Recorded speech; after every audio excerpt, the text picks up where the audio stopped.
Welcome back to Plug and Play EV. I'm Steve, and in this one you'll be joining me for our first charge with HondoGO, a new CPO out of New York with a lot happening up the Hudson Valley and into upstate New York. So let's get plugged in and see how we go with our first charge on the HondoGO network.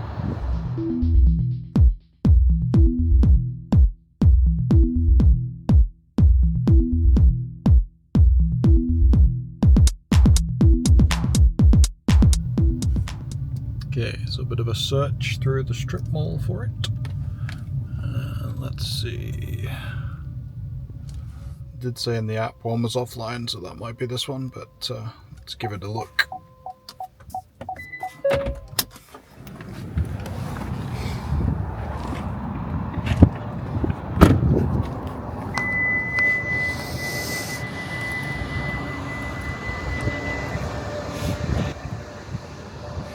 For some reason it says emergency stop is turned on. Release the emergency button by turning clockwise. Okay, so someone's pushed the wrong button, but that seems to work now. I'm not sure again why we have these emergency stops quite so prominent, but there you go. Plug in first to start, charging cost 37 cents. This is extremely weighty and quite tough to maneuver with one hand. So you've got membership, auto chargers available.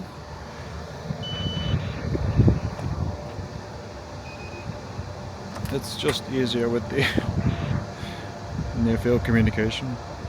I may set up auto charge on this because these are quite prevalent around New York now, but this is a good rate, 37 cents per kilowatt hour.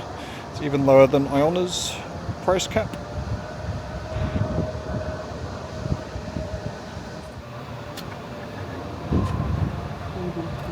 Yep, that's pretty quick, ramping up to tell me the percentage. I'm not entirely sure what carbon dioxide 17 down means. A lot of granular detail down the bottom, estimated cost, how much you've added, power charged is a bit odd, energy delivered would be a bit more appropriate. Maxing out at 120 for the moment, we'll see if that's temperature related. Shouldn't be, it's fairly warm, but we're not at 70 degrees yet, so we'll give it benefit of the doubt.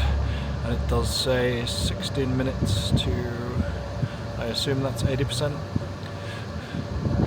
Probably on the car because the amperage is limited, but that's worth noting that this doesn't really tell you vehicle requested versus what it's actually capable of delivering. Let's see where this goes.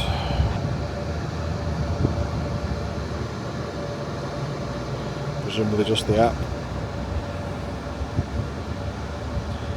Oh no.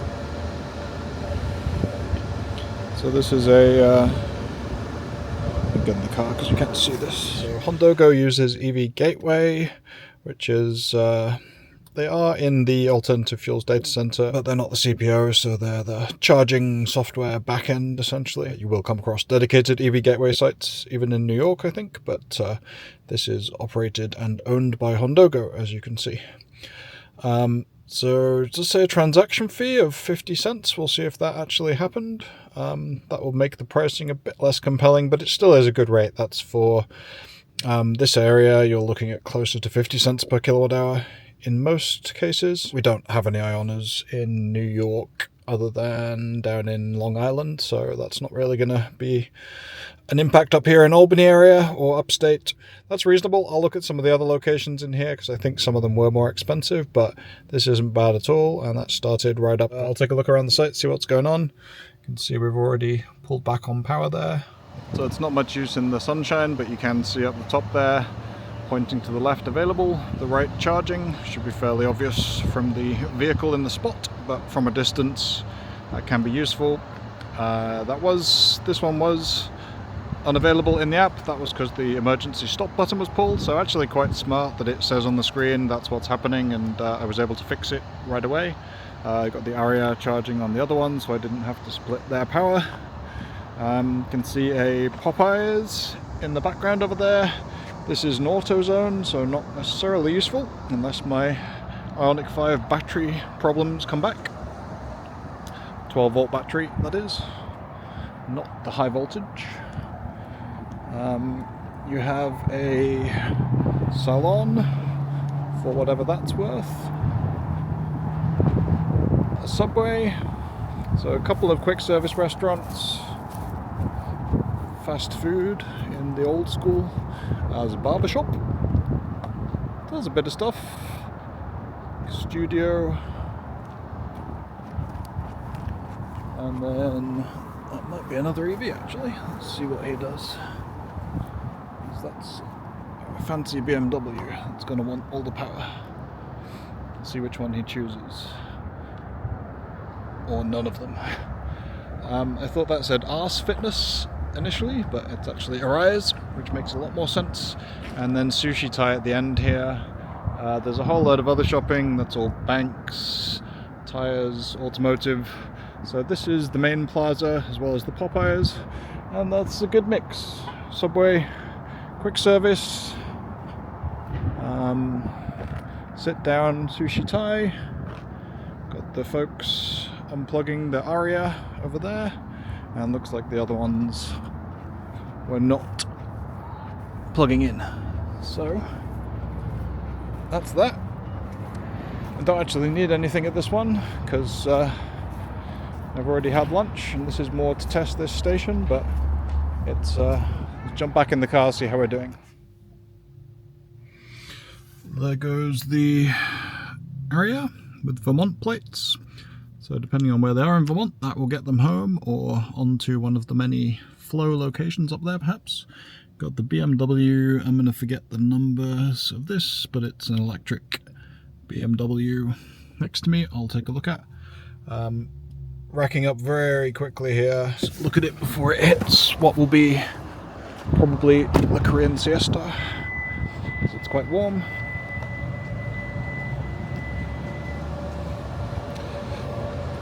So as I say, these are responsive screens when you need them. That's nothing to get there. It should give me a session. I would expect to be able to tap into some kind of session data. Don't really know what this is at all, maybe air quality. You can see this is just on the car tapering now, most likely. Plenty of power in not very much time. You've got the Pater card readers. You have quite a few instructions here. Same station ID and other thing is down below. The only thing with this is people can put stuff over these displays. They do have this QR code as well, but this one is specifically for this station, and people can stick extra QR codes over the top and potentially scam you to another site, but that's something for another day, I guess. Same unit. We'll take a look at the spec plate. Signet FC200K, manufactured 2024, right at the tail end, and 350 amps max output. All good stuff. Probably about right for this. I mean, 100 kilowatts isn't huge if you're sharing, but it's also not bad, especially for a potentially sit-down restaurant. There are other options around here. There's an Evolve New York not too far, which has the kind of older EV Connect site. They've got up to 350 kilowatts, and a few other kind of dealership options, but this is well priced for now. Not sure if it's introductory. I'll have to look at how long this one's been here. So no ability to see a charge curve, which is disappointing given all this screen real estate. There's plenty of space to display that kind of information. You can see up to 200 kilowatts, and that pretty much maxed us out. We may have got a little more over the top of it in the 40 to 50, 55% bracket. So it's still going. This being a reasonable price, I would probably let this go up to 90%. There's actually a massive Tesla Supercharger right across the road. Didn't know this. Looks like it's got Magic Dock because PlugShare lists it with CCS as well. This charge is going to stop in a minute.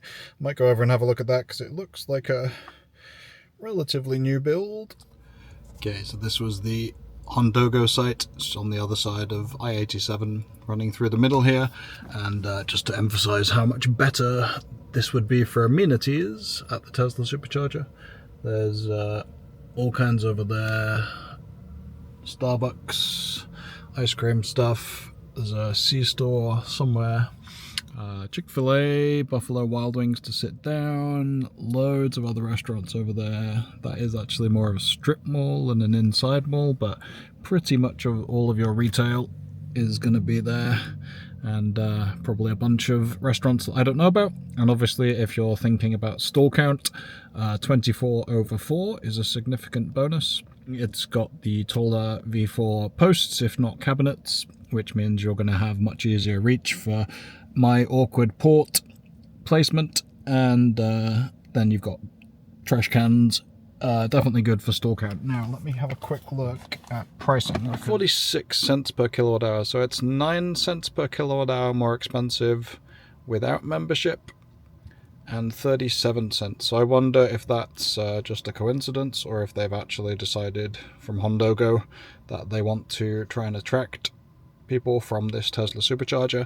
This is with the membership, so you have to pay that $12.99 to lock in that 37 cents. It's just a flat rate, no time of use here. So as a CCS driver, other than the stall count being limiting potentially, if it's open, I'm going over to the HondoGO one regardless of amenities and everything else. It does have the quick service restaurants there if you need a quick snack and a restroom break, and it's just a case of a little more choice over here. And if you've got any shopping to do, maybe you would pick this, but for the most part, it's surprising sometimes to see Tesla beaten on price, especially by a new entrant, but that HondoGO site as it stands is 9 cents cheaper, accepting all memberships, and the same price, except you don't have to pay a membership. So just stop its charge for me.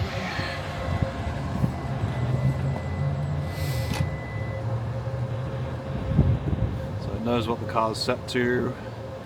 It's gonna cut itself off as soon as it hits that 90% mark, down to 53 kilowatts as it finished out. So 21 minutes, 42.3 kilowatt hours delivered. I can't remember where we started, it doesn't actually say that, but got up to 90%, 37 cents a kilowatt hour. It seems like there was no session fee, which is great. Zero tax, which is interesting. Don't know if I've seen tax on these before in New York, but I could be wrong. And then you just close yourself out. Thank you for using us, drive safely, please move soon. Don't think there's any idle fees on this from what it was saying, just says please unplug. Again, these are pretty heavy, feels like a strain on my arm. You do have the extra handle for accessibility, but they are pretty heavy one way or another.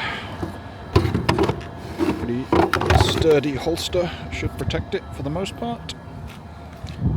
And these are very similar to the shape and user interface of the more powerful 400 kilowatt signets that are typically going into Francis Energy sites. I don't think I've seen any HondoGOs using those, but I could be wrong. There's probably some use case for them, but these are tending to be in smaller either bedroom communities or kind of suburbs. And we have a bunch that have come up on PlugShare as coming soon in Massachusetts, but they've been there for about a year and I haven't seen any sign of anything going in yet, so not completely coming soon. But this is a good price. I mean, if they kept this, I'll have to look at what the others cost. That would make them a compelling option to use for sure. It may just be that the price and power is cheaper in this particular part, but that was a good one. Pretty cheap charge for DC fast charging. So we're starting to see a lot more coverage in New York from the likes of Charge Smart EV and now HondoGO starting to expand up through the Hudson Valley into this north of Albany area. And as I say, I'll put some of the locations that are online right now and how many we've got coming soon according to PlugShare here in New York and Massachusetts, but nothing showing up. Certainly the local ones that I've checked out near Boston haven't got any particular traction yet, but I would expect them to be up here in the New England, kind of New York region, Connecticut, Massachusetts, maybe up into New Hampshire's and Maine's at some point. But it's good to have an extra provider here. This was a smooth first charge. The SK Signet latest generation hardware, both the 200 kilowatt and the 400 kilowatt, seems to be doing a pretty good job so far. If you're in this area, have you checked them out? Have you used the stations? Let us know how your experience was, what kind of site hosts they're popping up at near you. If not, there's a regional charge provider starting to rise up in your area. Anyone you're watching who's perhaps got some eyes on just a region to expand in and then could eventually become a nationwide player. Let us know down in the comments, and thanks as always for watching, and we'll see you in the next one. Cheers!